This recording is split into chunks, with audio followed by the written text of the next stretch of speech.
This morning I will give you an update.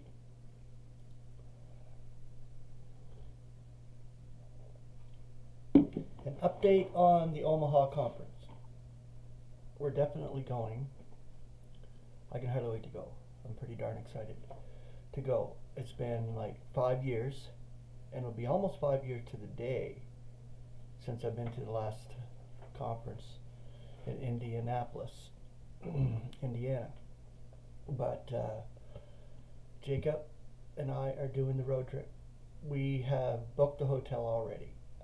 So it's a signed, sealed, and delivered deal that we're going. God is gracing us. I know this. Of course, we live moment to moment. We don't know what's going to occur from now till then. We could be snatched away in the next 2.5 minutes.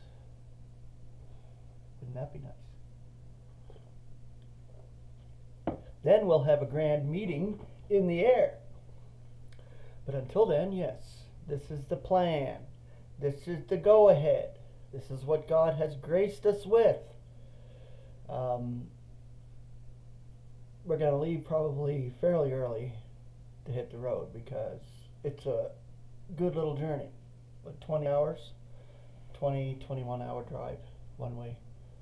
So I think we're leaving on September 12th or 13th, one of those 2 days, because my son, he says, well, I'm not driving straight for 20 hours. So we're going to probably spend one night in a hotel somewhere in between, wherever that is. But yeah, it's going to be an amazing road trip. And I have a good camera that was actually given to me really by Nelson Howe before he went to repose. He provided this camera, and I'm going to be taking that with. Jacob wants to document it and do video of the trip and video down there, etc., etc. He's so excited to meet Martin and so excited to meet all the saints that are there. It's just going to be an amazing journey, and all I can say is, Lord willing, it'll work out the way God has it to work out, and that's it. That's all I can say. But expect me there if we're still here on this planet. All right. Authority in the conciliation. The word of the conciliation, 2 Corinthians 10, 1 through 18. Even when it has been recognized at all, the comforting truth for today concerning the conciliation has often been misjudged. It has been mistaken for weakness, a sign of a lack of guardedness on God's part. And the believer who adopts the disposition of peace and meekness, which this message inspires, is often dismissed as powerless. Paul, who in his flesh was anything but meek and submissive, that includes all of us in our flesh and our humanity. No, maybe we don't show it that we are at peace or anything like that, but God illuminates it through us, whether we know it or not.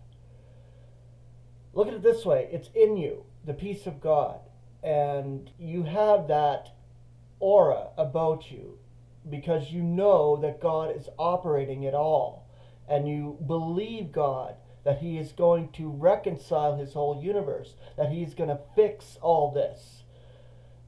It was a necessary background of evil to illuminate what He is going to do through it.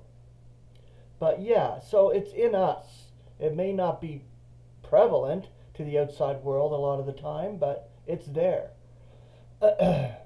So, yeah, Paul, who was in his flesh, was anything but meek and submissive, had been transformed by this message into a faithful slave of Christ Jesus, laboring in love and enduring in expectation.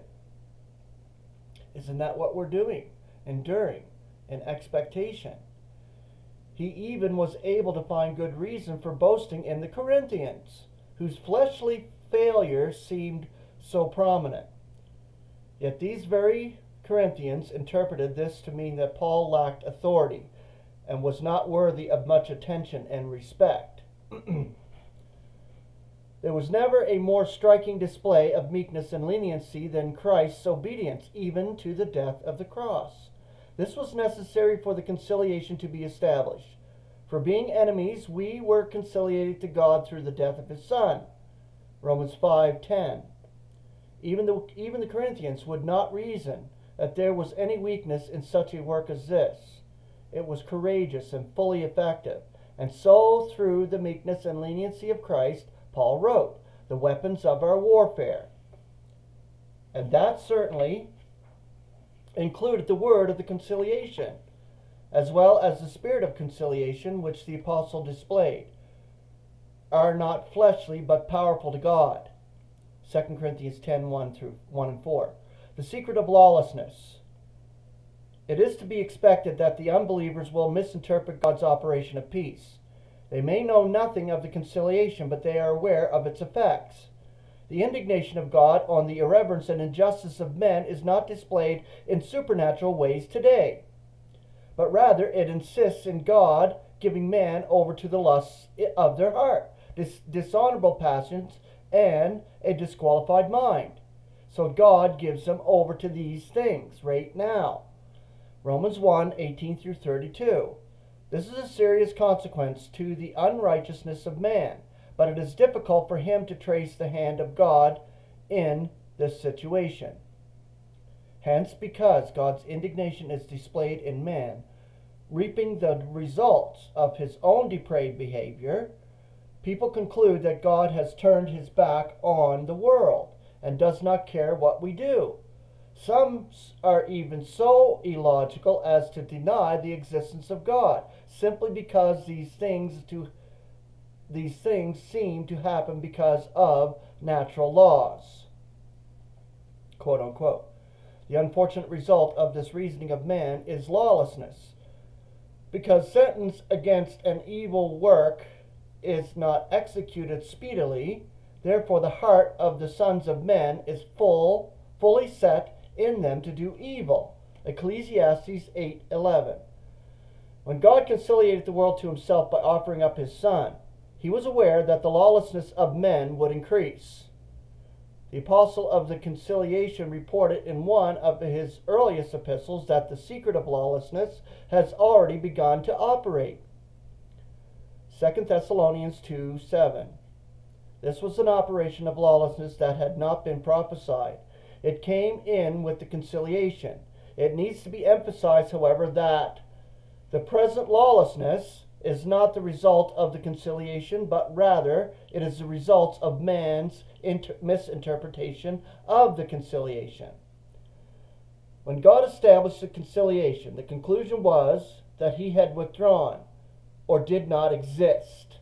Therefore, man increases in his offensiveness, while none of his offenses are reckoned to him. And perhaps the only reason man has not destroyed himself by his wickedness is because of the restraining and detaining influence of the ecclesia, which is the body of Christ. 2 Thessalonians 2:6 and 7. So the ecclesia, which is the body of Christ, is holding back a heck of a lot. We are the detainer. We're holding back the man of lawlessness because of our presence here on the earth. That's what's happening. We're a small company of believers, but we are holding back all out sickness and evil and wickedness, because when the man of lawlessness is unveiled, then the real shitstorm begins. That's when we're gone, we're out.